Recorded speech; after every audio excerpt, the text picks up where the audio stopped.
So with simulation, as we know, we can reduce the lead time to production by solving a number of problems before going into the actual manufacturing.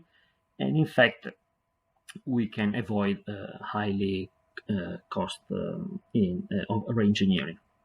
Now, when we talk about injection molding, we can use the short shots method in order to validate the simulation prior developing, for example, a new product or a new mold.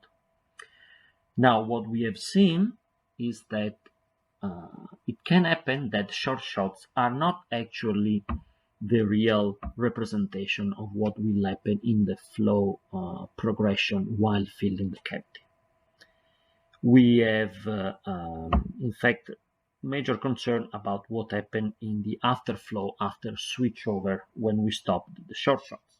So in order to find out how much is the difference between short shots and the actual continuous flow while filling the cavity, we have applied high-speed video recordings to a specifically developed mold equipped with a thick sapphire glass mold cavity wall.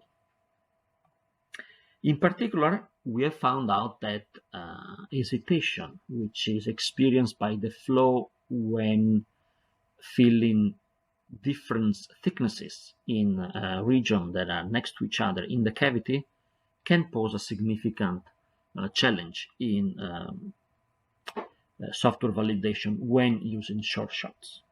So as you will see in the presentation, we have worked with the glass mold and high-speed recording in order to evaluate the extent of the mismatch between short shots and, in fact, continuous flow front, and whether the simulation can predict hesitation and its agreement with continuous flow of while filling the cavity.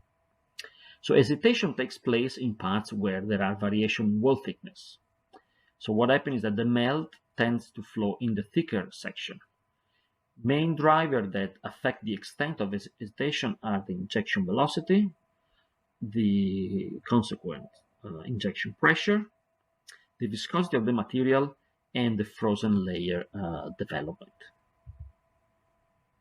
So when we apply the short shots method, what we see often is what we call the afterflow effect. So when we switch over from filling to packing, and when we do short shots